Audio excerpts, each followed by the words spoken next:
Hello students. आज मैं mathematical programming MP की फर्स्ट यूनिट स्टार्ट करने जा रहा हूं, जिसमें मैं आपको रिवाइज्ड सिंप्लेक्स मेथड है पढ़ाने वाला हूं। ये मेथड बहुत ही इजी है, केवल आपको स्टेप्स है याद रखनी होगी। तो मैंने आपके सामने रिवाइज्ड सिंप्लेक्स मेथड की एक प्रॉब्लम ली है। ठीक है, ये प्रॉब्लम आपके सामने है। आपको क्या करना है, आपको इसमें मैक्सिमाइजेशन जेड की वैल्यू है वो फाइंड करनी है। इसका मतलब आपको यहाँ पर x1 x2 की वैल्यू है वो फाइंड करनी है, इसको पूरे को सोल्व करके। वो भी कौन से मेथड से? रिवाइज्ड सिंप्लेक्स मेथड से। ठीक है, और आपको क्या दी गई है? Linear programming problem. ये क्या है? लीनियर प्रोग्रामिंग प्रॉब्लम आपको दी गई है, क्योंकि इनकी पावर, सबकी पावर देखो कितनी आ रही है, 1 आ रही है, इसलिए ये क्या है? लीनियर प्रोग्रामिंग प्रॉब्लम है ये। ठीक है, तो लीनियर इक्वेशन हो गया ना, क्योंकि ये पावर 1 आ रही है तो ये लीनियर इनइक्वलिटी हो गई।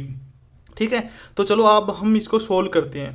आपको सबसे पहले क्या करना है? सबसे पहले आपको करना है कि आपको देखो इसमें ये क्या दिया हुआ है? मैक्सिमाइजेशन जेड दिया हुआ है। ठीक है, कभी कभार आपको मिनिमाइजेशन जेड भी दिया जाता है। तो आपको सबसे पहली जो स्टेप है वो यही करनी है कि अगर आपको मिनिमाइजेशन जेड दिया गया है तो आपको उसको मैक्सिमाइज में चेंज करोगे, और आपको मैक्सिमाइजेशन जेड दिया गया है तो आपको कुछ करने की जरूरत नहीं है। तो चूंकि यहाँ पर आपको मैक्सिमाइजेशन जेड दिया हुआ है, गिवन है, तो यहाँ पर आपको कुछ भी नहीं करना है। ठीक है, आपको मैक्सिमाइज ही इसको रखना है। इसके बाद में आपको सेकंड स्टेप करनी है। आपको जो एलपीपी दी गई है, लीनियर प्रोग्रामिंग प्रॉब्लम दी गई है, आपको उसको स्टैंडर्ड फॉर्म में चेंज करना है। तो ये standard form of given LPP यानी लीनियर प्रोग्रामिंग प्रॉब्लम। तो यहाँ से इसको मैं चेंज कर रहा हूँ, ये आ गया maximisation Z is equal to x1 plus 2x2। मैंने ऐसा कैसा लिख लिया। ठीक है, अब आपको स्टैंडर्ड फॉर्म में चेंज कैसे करना वो देख लीजिए। आपको क्या करना है, यहाँ पर ये आपको लेस देन इक्वल टू दिया हुआ है, तो आपको इसको इक्वल में चेंज करना है। और इक्वल में चेंज कैसे करोगे? आपको करना क्या है, आपको इस कॉन्स्टेंट के लेफ्ट साइड में आपको कोई ना कोई वेरिएबल आपको इसमें ऐड करना होगा। कोई ना कोई एक ऐसी वैल्यू ऐड करनी होगी जिससे ये क्या आ जाए? इक्वल आ जाए। क्यों? क्योंकि लेस देन है, इसका मतलब ये वैल्यू 6 से छोटी है, तो आपको इधर कुछ ना कुछ ऐड करना होगा ताकि ये 6 के इक्वल हो सके। तो आपको क्या करना है, मैंने यहाँ पर क्या किया, x3 इसमें ऐड किया है। x3 ऐड करते ही क्या हो गया? ये इक्वल हो गया। ठीक है, इसी प्रकार से मैंने इसमें x3 ऐड कर दिया, और जो सेकंड कंस्टेंट तेरे को आपको दिया गया है, ठीक है, इसमें मैंने x4 है वो ऐड कर दिया है। ठीक है, इस वजह से मैंने इसको थोड़ा अच्छे से लिखने के लिए मैंने इसको ऐसे लिख लिया है कि 3x1 plus 2x2 plus x3। अब x4 की वैल्यू इसमें तो जीरो ही होगी ना, फर्स्ट वाली में तो जीरो होगी, इसलिए मैंने लिख लिया इसको 0x4, और नीचे लिख दिया 0x3 प्लस x4, क्योंकि हमने इसके लिए x4 ऐड किया है, इसके लिए x3 ऐड किया है। ठीक है, और ये आ गया इक्वल टू 6 और 4, इसके दोनों के इक्वल में आ गया। यहाँ से आपको x1 x2 x3 x4 के मान सभी के सभी क्या होने चाहिए? ग्रेटर देन इक्वल टू 0 होने चाहिए। अब ध्यान से सुन लीजिए मेरी बात। ठीक है, ये लेस देन इक्वल टू का साइन था, ये लेस देन इक्वल टू का साइन था, इसलिए आपने इधर x3 और x4 है आपने इजीली ऐड कर लिया। ठीक है, जो आपने x3 x4 आपने ऐड किया है उनको बोलती है बेसिक वेरिएबल। ठीक है, x3 x4 को बोलेंगे बेसिक वेरिएबल, और जो x1 x2 जो आपको पहले से दिए गए हैं उनको बोलते हैं नॉन बेसिक वेरिएबल। ठीक है, साथ ही साथ जो बेसिक वेरिएबल जो आपने ऐड किए हैं x3 और x4, उनको हम स्लैक वेरिएबल भी बोलते हैं। ठीक है, तो here x3 and x4 are slack variables. ठीक है, अब हमको क्या करना है वो आपको ध्यान से सुनना है। ठीक है, अभी हमको क्या करना है, हमको कुछ मैट्रिक्सेज है जो आपको बनानी होगी, जिससे आप आगे का पूरा क्वेश्चन सॉल्व करोगे। तो मैट्रिक्स कौन कौन सी आपको बनानी है वो ध्यान से देख लीजिए। आपको सबसे पहले 6 मैट्रिक्स है वो कंस्ट्रक्ट करनी है। ठीक है, तो we construct the following matrix. वो कौन कौन सी 6 मैट्रिक्स है? वो हुआ है कैपिटल A, ठीक है, small b, capital C B, ठीक है, और ये B और B इनवर्स। सबसे पहले आपको ये 6 मैट्रिक्स है ये आपको कंस्ट्रक्ट करनी है। ठीक है, साथ साथ में एक बात और बताना भूल गया आपको, जो सिंपल सी बात है, यहाँ पर आपको x1 प्लस 2x2 दिया हुआ है ना, तो यहाँ पर हम क्या करेंगे, देखो इसमें जितने वेरिएबल आपने लिए वो सारे के सारे लिखने होंगे। तो इसमें x3 x4 हमने ऐड नहीं किया, तो x3 x4 को ऐड किस तरह से करेंगे? 0x3 प्लस 0x4, इस तरह से हम इन वेरिएबल्स को ऐड करेंगे ताकि हम मैट्रिक्स है वो अच्छे से ढंग से बना सके। ठीक है, अब हमको 6 मैट्रिक्स है यानी 6 मैट्रिक्स है वो हमको कंस्ट्रक्ट करनी है। तो सबसे पहले ए करेंगे। ए क्या होती है? ए होती है एक्टिविटी वेक्टर्स। ठीक है, तो मैट्रिक्स ऑफ एक्टिविटी वेक्टर्स जो होती हैं उनको बोलते हैं हम मैट्रिक्स ए। ठीक है, और मैट्रिक्स एक्टिविटी वेक्टर्स किसे कहते हैं? जो आपको दो कंस्ट्रेंट दिए गए हैं, इन कंस्ट्रेंट में x1 x2 x3 x4 के जो मल्टीपल होते हैं उनको बोलते हैं हम एक्टिविटी वेक्टर्स। तो यहाँ पर देखो फर्स्ट कंस्ट्रेंट के लिए एक्टिविटी वेक्टर 3 2 1 0 है, तो मैंने लिख दिया यहाँ पर 3 2 1 0। और सेकंड कंस्ट्रेंट के लिए एक्टिविटी वेक्टर है 1 4 0 1, तो यहाँ पे मैंने लिख दिया 1 4 0 1। इसके बाद में आपको मैट्रिक्स बी जो है, स्मॉल बी जो है वो बनानी है। वो कहाँ से लेंगे, वो कंस्टेंट आपको जो दिए गए हैं उसमें जो आरएचएस की वैल्यू है 6 और 4 वो हम यहाँ पर लेंगे 6 और 4, ठीक है। इसके बाद में आपको सी मैट्रिक्स सी बनानी है। मैट्रिक्स सी क्या होती है, मैट्रिक्स सी होती है cost vector of objective function, ठीक है। तो ऑब्जेक्टिव फंक्शन आपको क्या दिया गया है, मैक्सिमाइजेशन जेड दिया गया है। इसमें देखो आपके पास में x1 x2 x3 x4 दिए गए हैं, तो इनके जो मल्टीपल जो होते हैं उनको बोलते हैं कॉस्ट वैल्यूज या कॉस्ट वेक्टर जिसे बोल सकते हैं। तो यहाँ पे x1 की मल्टीपल कितना है 1 है, x2 का मल्टीपल 2, x3 का 0 एंड x4 का भी कितना है 0 है। तो यहाँ से मैंने सी को कंस्ट्रक्ट किया 1 2 0 0, ओके। इसके बाद में हम सी बी निकालेंगे। सी बी क्या है, बी का मतलब है बेसिक वेरिएबल। बेसिक वेरिएबल यहाँ पे कौन कौन सी है, एक तो x3 है, एक x4 है। तो x3 और x4 के लिए जो कॉस्ट है वो कितनी है 0 0, तो मैंने यहाँ पे लिख दिया 0 0, ठीक है। इसके बाद में हमको बनाना है मैट्रिक्स बी, और मैट्रिक्स बी आपके पास में क्या होगी, यूनिट मैट्रिक्स होगी। क्या होगी, यूनिट मैट्रिक्स होगी। वो भी इसमें कितने आपको कितने कंस्टेंट दिए गए हैं, 2 कंस्टेंट दिए गए हैं। इसका मतलब ये मैट्रिक्स जो होगी वो 2 ऑर्डर्स की होगी। कितने होगी ऑर्डर की होगी, 2 ऑर्डर की। तो यहाँ पे मैं लिख दिया I2 इज इक्वल टू आएगा 1 0 0 1, ठीक है। इसी प्रकार से आपको बी इनवर्स निकालना, तो बी इनवर्स आप आराम से निकाल सकोगे। जब भी आपको यूनिट मैट्रिक्स दी जाए और आपको उसका इनवर्स निकालना हो तो वो सेम टू सेम वही मैट्रिक्स आ जाती है अगर यूनिट मैट्रिक्स हो तो यहाँ पर ये यूनिट मैट्रिक्स है, इसलिए यहाँ पर बी इनवर्स क्या आ जाएगा 1 0 0 1, ओके। आप समझ गए होंगे, ठीक है। तो सबसे पहले आपको 6 मैट्रिक्स है वो कंस्ट्रक्ट करनी है। इसके बाद में आपको ऑक्सिलरी मैट्रिक्स जो है वो कंस्ट्रक्ट करनी है, ठीक है। तो now we construct auxiliary matrix, now we construct auxiliary matrix B cap का इनवर्स। तो बी कैप की वैल्यू देखो क्या होती है ना, ये वैसे सिंपल है एकदम से, लेकिन आपको फॉर्मूला है थोड़ा सा ध्यान में रखना ताकि आप एग्जाम में लिख आ सको। तो बी कैप जो होगा ना वो क्या होगा आपके पास में बी इनवर्स ओ, यहाँ पे ओ क्या है, ये नल मैट्रिक्स है, ठीक है, माइनस सी बी और 1, ठीक है। तो ये बन गया आपका क्या बी कैप, ठीक है। लेकिन ध्यान रखना बी कैप जो रहेगा वो हमेशा यूनिट मैट्रिक्स ही आता है, ठीक है। इसकी कोई आपको कोई टेंशन लेने की जरूरत नहीं है। जब तक आप स्लैक वेरिएबल ऐड कर रहे हो तब तक आपके पास में ये क्या मिलेगा, यूनिट मैट्रिक्स से आपको मिलेगा।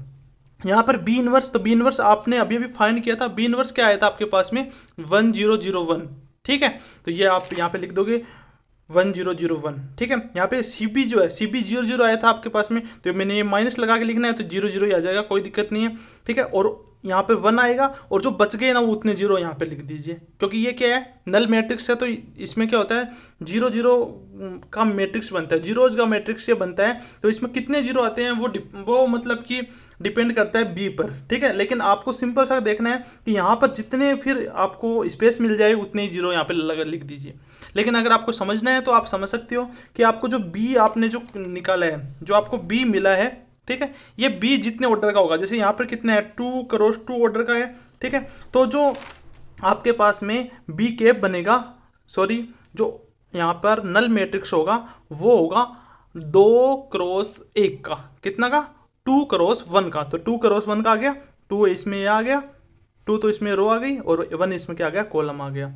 तो ये आपको क्या रखना है, ध्यान रखना है, ठीक है, ठीक है। और बी कैप का इनवर्स जो है वो आपके पास में आएगा बी इनवर्स, यहाँ पे आएगा null matrix C B B inverse 1। तो इसकी आप टेंशन मत लेना, नल मैट्रिक्स की जितनी स्पेस आपको दिखाई देना उतने ही आप इसमें 0 लिख देना, ठीक है। तो यहाँ से वापस सेम, अब ये बी कैप और ये बी कैप का इनवर्स है, तो मैंने आपको अभी बताया था यूनिट मैट्रिक्स जो होता है उसका इनवर्स सेम टू सेम वही आता है। तो ये मैंने वापस यही लिख दिया, ठीक है। तो इनमें आपको ज़्यादा जोड़ नहीं आएगा, आप आराम से ये कर सकते हो। फिर हम आगे करते हैं, ठीक है। तो 2 मैट्रिक्स ये और हो गई, तो हमने अब तक टोटल 8 मैट्रिक्स है वो हमने कंस्ट्रक्ट कर लिए, ठीक है। इसके बाद देखो now we consider objective function as constant. हम क्या करेंगे, ऑब्जेक्टिव फंक्शन जो है उसको कंस्टेंट की तरह हम उसको मानेंगे और फिर हम 2 मैट्रिक्सेज है वो और बनाएंगे, ठीक है। कौन कौन सी, एक तो ए कैप और एक बी कैप। ए कैप क्या होता है आपके पास में, ए और सी का नेगेटिव लेकर हम मैट्रिक्स बनाएंगे। तो ए है, ए आपके पास में जो भी है वो मैंने सारे लिख दिए 3 2 1 0 1 4 0 1, और सी जो आपके पास में वो हमने अभी अभी निकाला था, सी क्या आया था 1 2 0 0, तो इनका नेगेटिव करके -1 -2 0 0 हम यहाँ पर क्या करेंगे लिख देंगे -1 -2 0 0। ठीक है, यहाँ से बी कैप जो आएगा वो आएगा आपके पास में B0। ठीक है, बी हमने यहाँ पे अभी अभी फाइंड किया था, बी क्या आया था हमारा 6 4 आया था, तो यहाँ पे मैंने लिख दिया 6 4 और ये आ गया हमारा 0। ठीक है, अब इतने मैट्रिक्स बनाने के बाद में हम क्वेश्चन को स्टार्ट करने जा रहे हैं। ठीक है, अभी आप सोचोगे सर अभी तो क्वेश्चन स्टार्ट ही नहीं हुआ क्या, तो आपको सबसे पहले इतनी मैट्रिक्स बनानी होगी, उसके बाद में हम क्वेश्चन स्टार्ट करेंगे।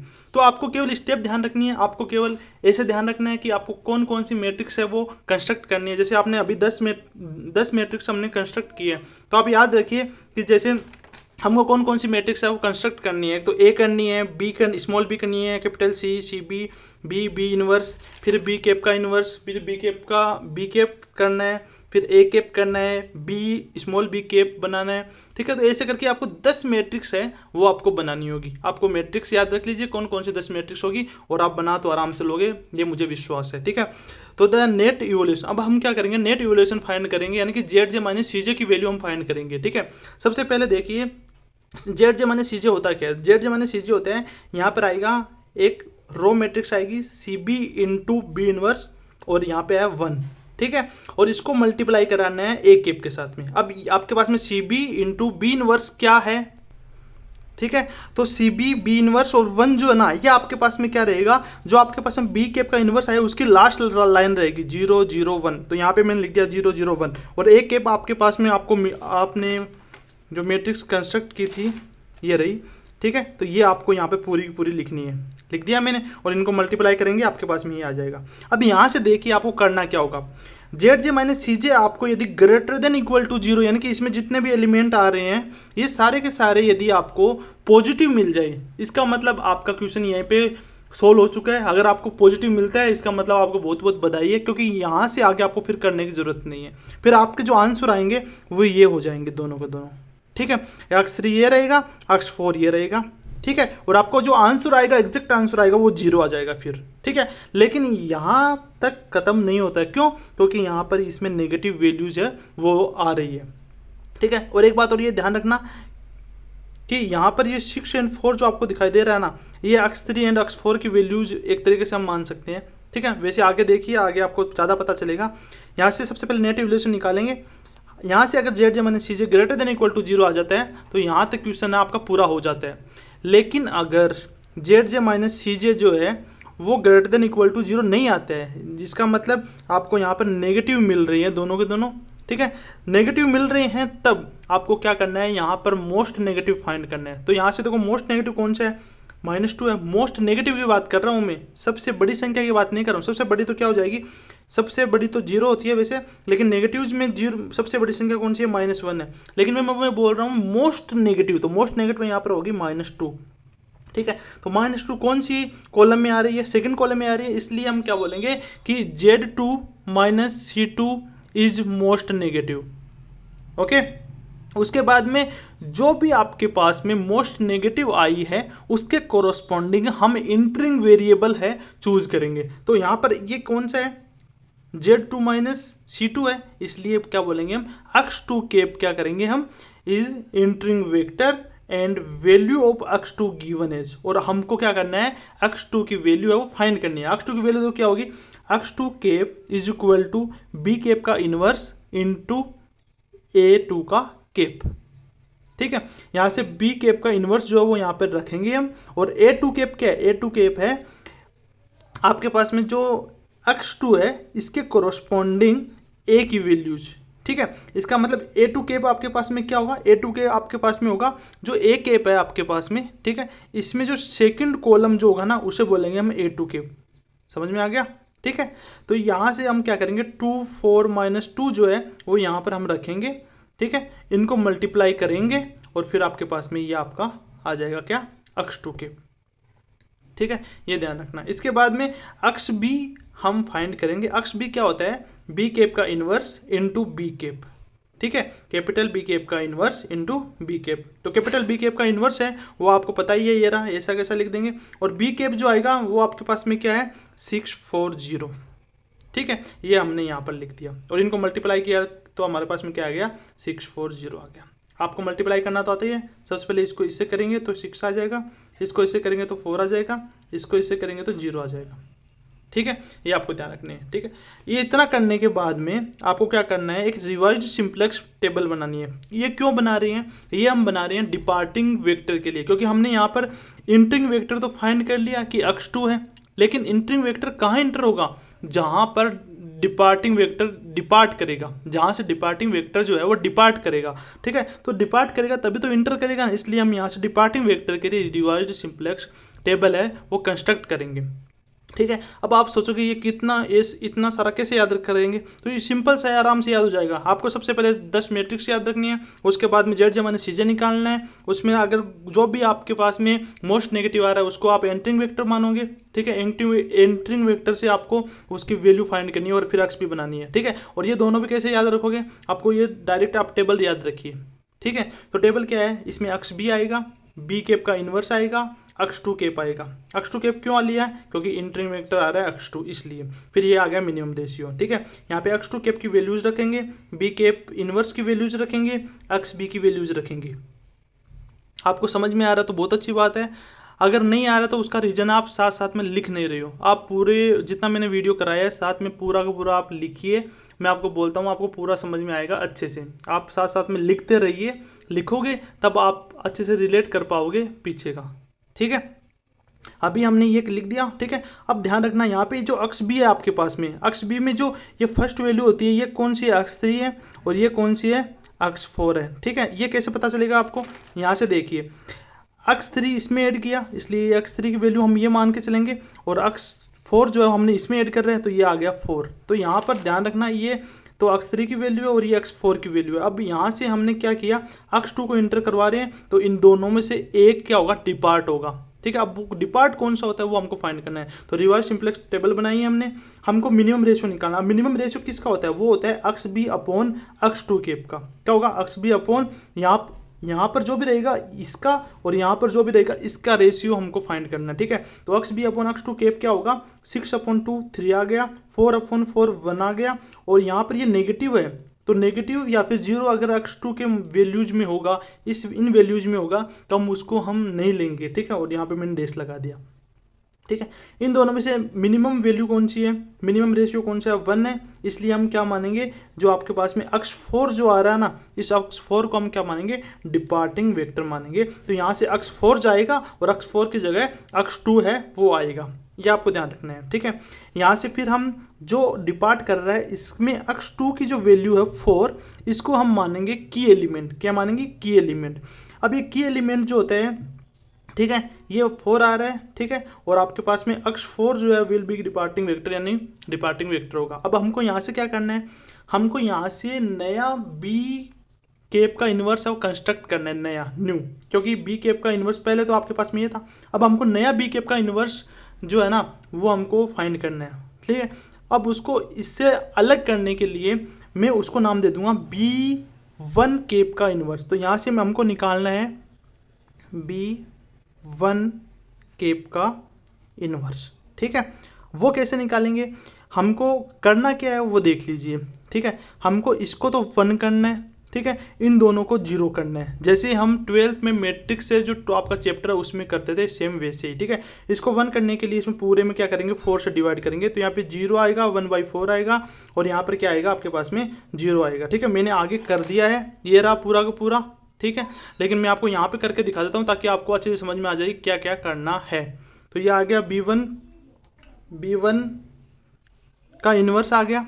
ठीक है, और फिर हमको यहाँ पर क्या करना है, सबसे पहले इसको 4 को 1 करना है, इसलिए पूरे में 4 से डिवाइड करेंगे, आएगा 0, 1/4 और 0। ठीक है, इसके बाद में इसको 0 करना है, इसको 0 करने के लिए देखो यहाँ पर ये 1 आ गया, इस 4 में 4 से डिवाइड करेंगे तो ये 1 आएगा ना, इस यहाँ पर ये चीज़ को लिखना नहीं है। ठीक है, ये ध्यान रखना आपको। तो ये 1 आ गया, तो हमको क्या करना क्या है, ये आपकी जो फर्स्ट रो है इसको, इसमें से आप क्या घटाओगे, इसको 2 से मल्टीप्लाई करके घटाओगे तो यहाँ पर क्या आ जाएगा, आपको 0 मिल जाएगा। ठीक है, तो इसे 2 से मल्टीप्लाई करेंगे तो ये आएगा 0, ये आएगा 1/2, ये आएगा 0। अब इसमें से आप माइनस कर लो, 1 में से 0 माइनस किया 1 आ गया। ठीक है। फिर 0 में से 1/2 माइनस करोगे तो माइनस का 1/2 आएगा, क्योंकि मैंने इसे 2 से मल्टीप्लाई करके उसके बाद मैं इसमें से माइनस कर रहा हूँ। यहाँ पे 0 में से 0 माइनस करोगे तो 0 आएगा, ठीक है। और 2 में से यहाँ पे इसको 2 से मल्टीप्लाई करके माइनस करोगे तो यहाँ पे 0 आ जाएगा, ठीक है, जो कि हमको ये लाइन लिखनी नहीं है, ठीक है। इसी प्रकार से हमको क्या करना है, ये -2 जो है ना, इसको भी 0 करना है। इसको 0 करने के लिए हम क्या करेंगे, इसको 2 से मल्टीप्लाई करके इसमें ऐड करेंगे। इसको 2 से मल्टीप्लाई करो, 0 आएगा, 2 आएगा, सॉरी 1/2 आएगा और 0 आएगा। फिर इसमें ऐड कर दीजिए, ये आएगा 0, ये आएगा 1/2 और ये आएगा 1। तो ये आपके पास में आपको मैट्रिक्स मिल चुकी है B1 कैप का इन्वर्स, ठीक है। आपको ये प्रोसेस करनी है, सिंपल सा एकदम से। आप 1-2 बार प्रैक्टिस करोगे ना, आपकी अपने आप आदत पड़ जाएगी और ये पूरा का पूरा क्वेश्चन आपको याद भी हो जाएगा, लेकिन आपको 1-2 क्वेश्चन की प्रैक्टिस करनी ही होगी, ठीक है। तो मैंने ये मैट्रिक्स है पहले से ही यहाँ पे लिख ली थी ताकि आपका समय बच सके, ठीक है। तो ये आ गया B1 का इन्वर्स, B1 कैप का इन्वर्स, ये आ गया आपके पास में, ठीक है। अब हमको फिर से क्या करनी है, ZJ माइनस CJ देखना है कि अभी तक पॉजिटिव हुए हैं या नहीं हुए हैं, ठीक है। तो ZJ माइनस CJ जो होगा वो बराबर आएगा CB B इनवर्स 1 और इनटू में आएगा A कैप। अब फिर से आपको यही प्रोसेस वापस रिपीट करनी है। यहाँ से ZJ माइनस CJ जो है ना, वो आपको CB B इनवर्स 1, ठीक है, A कैप। आप CB B इनवर्स 1 क्या होगा, जो B1 कैप का इन्वर्स जो है ना, उसकी लास्ट रो ना वो पूरी की पूरी ऐसे की ऐसे लिखनी है। यहाँ से A कैप पूरा पूरा ऐसे कैसा लिखना है, इनको दोनों को मल्टीप्लाई करना है। यहाँ पे फिर से ये क्या आ गया, मोस्ट नेगेटिव आ रही है, तो मोस्ट नेगेटिव आ रही है तो इसके कोरस्पॉन्डिंग ये कौन सा है, फर्स्ट रो है, इसलिए यहाँ से x1 क्या आ जाएगा, इंटरिंग वेक्टर आ जाएगा, ठीक है। और एंड वैल्यू ऑफ x1 हम यहाँ से फाइंड करेंगे, तो x1 का केप इज इक्वल टू आएगा B1 केप। अब यहाँ पर हम B1 का यूज करेंगे आगे जहाँ भी यूज करना है, तो B1 का केप इनवर्स और फिर आएगा A1 केप। A1 केप क्या है, जो आपके पास में मैट्रिक्स A जो है ना, मैट्रिक्स A, इसमें जो फर्स्ट कॉलम जो है ना, वो समझ में आ गया, ठीक है। तो यहाँ से मैंने ये लिखा B1 केप का इनवर्स, यहाँ पर मैंने A1 केप लिखा, इन दोनों को मल्टीप्लाई किया, आपके पास में ये आ गया, ठीक है। फिर हम क्या करेंगे, XB केप फाइंड करेंगे, तो XB केप क्या आएगा, B1 केप का इनवर्स और B केप आएगा। ये मैं क्यों फाइंड कर रहा हूँ दोनों क्योंकि ये हमको जो आगे हम रिवाइज सिंपलेक्स टेबल बनाएंगे, इसमें हमको XB केप चाहिए और X1 केप चाहिए, ठीक है, और B1 केप का इनवर्स चाहिए। तो ये सारी की सारी आपको फाइंड करनी होगी। तो यहाँ से XB केप जो आएगा वो B1 केप का इनवर्स और B केप आएगा। यहाँ से मैंने B1 केप का इनवर्स लिखा और B केप लिख दिया 6 4 0, ठीक है। और ये क्या आ जाएगा आपके पास में 4 1 2 आ जाएगा, ठीक है। तो XB कैप की वैल्यू आ गई आपके पास में, ठीक है। अब ये सारे के सारे वैल्यू इसमें वापस पुट करेंगे और पुट करने के बाद में सारा सामने पुट कर दिया, ये पुट कर दिया, B1 कैप का इनवर्स पुट कर दिया, X1 कैप पुट कर दिया। यहाँ से आपको फिर से वही करना है, मिनिमम रेशियो फाइंड करना है। मिनिमम रेशियो किसका होगा, XB कैप और X1 कैप का, ठीक है। यहाँ से 4/5/2 आएगा 8/5, 1/1/4 आएगा 4 एंड 2/-1/2 हम लेते नहीं है क्योंकि ये नेगेटिव है, और यहाँ पर अगर नेगेटिव या 0 कुछ भी रहेगा तो हम वो नहीं लेंगे, ठीक है, क्योंकि नेगेटिव लेंगे ना तो ये नेगेटिव वैल्यू आएगी जो हमको नहीं चाहिए, ठीक है। और यहाँ पे अगर 0 लगे तो वो इन्फिनिटी बन जाएगा, वो भी हमको नहीं चाहिए, तो इसको मैंने डैश लगा के इसको खाली छोड़ दिया। अब इन दोनों में से मिनिमम रेशियो कौन सा है, 8/5 है, तो मैं ये ले लेता हूँ 8/5। तो यहाँ से जो 8/5 वाली जो होगा ना, वो क्या होगा, डिपार्टिंग वेक्टर होगा, जो कि क्या है, ये x3, ये तो x3 है आपके पास में पूरा का पूरा। और ये क्या रहेगा आपके पास में, x2, क्योंकि हमने x2 इंटर करवाया था किसकी प्लेस पर, x4 की प्लेस पे, पीछे वाले में, आप पीछे देख लेना आराम से, ठीक है। तो यहाँ पर ये x2 आ गया और ये क्या आ गया, x3 आ गया। तो यहाँ से हम क्या बोल सकते हैं, मिनिमम रेशियो क्या है, 8/5 आएगा, ठीक है। और यहाँ पर 5/2 क्या रहेगा, की एलिमेंट हो जाएगा, क्योंकि 8/5 में जो x1 की वैल्यू होती है वही कि हम क्या लेते हैं, की एलिमेंट, ठीक है, जिसको हमें 1 करना होता है, ठीक है, ये याद रखना आप, ठीक है। और उसके बाद में यहाँ पर जो x3 लिखा हुआ था ये क्या आएगा, डिपार्टिंग वेक्टर, तो ये डिपार्ट करेगा यहाँ पर, और यहाँ इसके प्लेस पे क्या आएगा, x1 आ जाएगा। फिर तो हम फिर से करते हैं वही प्रोसेस, हम B2 केप का इन्वर्स फाइंड करेंगे। B2 केप का इन्वर्स कैसे फाइंड करेंगे, इसको तो 1 करना है, इसको 0, इसको 0, ठीक है। तो जो मैंने आपको अभी प्रोसेस बताई थी पूरी वैसे ही करना, आपके ये आंसर मिल जाएंगे। यहाँ पर आ जाएगा आपका 2/5 -1/5 0 -1/10 3/10 और 0 1/5 2/5 और 0, ठीक है। ये वैल्यू जो आपके पास में आपको मिल जाएगी, ठीक है। इसके बाद फिर से आपको वही करना है, now ZJ minus CJ is equal to C B B inverse 1 और ए केप आएगी। यहाँ से सी बी बी इनवर्स क्या आएगा, 1 क्या आएगा आपके पास में, ये लास्ट वाली जो वैल्यू आएगी बी टू केप की इनवर्स की, ये हम लेंगे। तो ये 1/5 आएगा, 2/5 आएगा, 1 आएगा। ठीक है, यहाँ पर ए केप की वैल्यू हम पूरी की पूरी लिख दी। इसको इससे मल्टीप्लाई कराने पर आपके पास में ये आ रहा है। यहाँ पर आपको सारी की सारी वैल्यू जो आ रही है ग्रेटर देन इक्वल टू 0 मिल रही है, इसलिए हम क्वेश्चन को यहीं तक पूरा कर देंगे। ठीक है, अब इसको पूरा करने के लिए आपको क्या चाहिए, आपको x1 x2 की वैल्यू चाहिए होगी। यहाँ पर x1 आ जाएगा, यहाँ से देखो हमने इंटर करवा दिया है। ठीक है, यहाँ पे इंटर करवा दिया था ना हमने।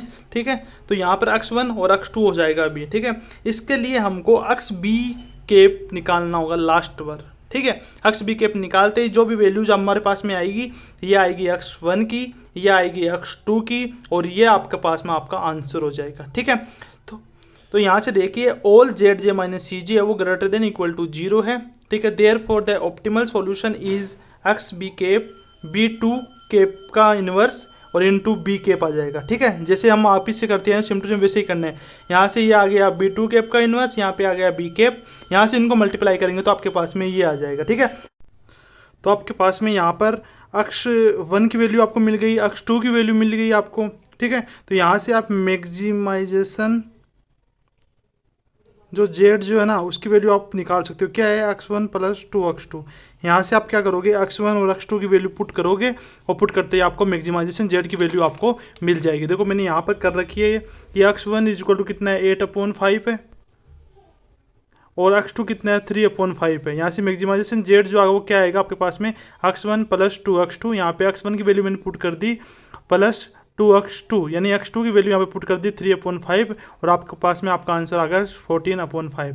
अब 14/5 आपका आंसर सही है गलत, ये कैसे पता चलेगा, ये आपको यहाँ से पता चलेगा। कहाँ से, यहाँ से। यहाँ पे देखो आपको लास्ट में क्या मिल रहा है, 14/5 मिल रहा है ना, तो यही आपका क्या होगा, आंसर होगा। तो ऐसे करके आप सारे के सारे क्वेश्चंस जो होंगे रिवाइज सिंपलेक्स मेथड के वो आप इजीली सोल्व कर सकते हो। आपको क्या करना होगा, 1-2 बार इन सभी क्वेश्चंस की आपको प्रैक्टिस करनी होगी। ठीक है, मतलब आप 3-4 क्वेश्चन एक ही तरह के निकाल लोगे तो आपको ये क्वेश्चन है वो एकदम से आने लग जाएगा। ठीक है, और इस क्वेश्चन से रिलेटेड जो क्वेश्चंस है, ठीक है, वो मैं आपको केवल क्वेश्चंस आपको मैं शॉर्ट्स वीडियो में आपको अपलोड कर दूंगा, और आप वहाँ से क्वेश्चन उठा के आप उसको इसी की तरह आप सोल्व करके देख लेना। ठीक है, और ये क्वेश्चन भी शायद कोई ना कोई ईयर में आया हुआ ही है। ओके, तो आज के लिए इतना ही काफ़ी है। धन्यवाद।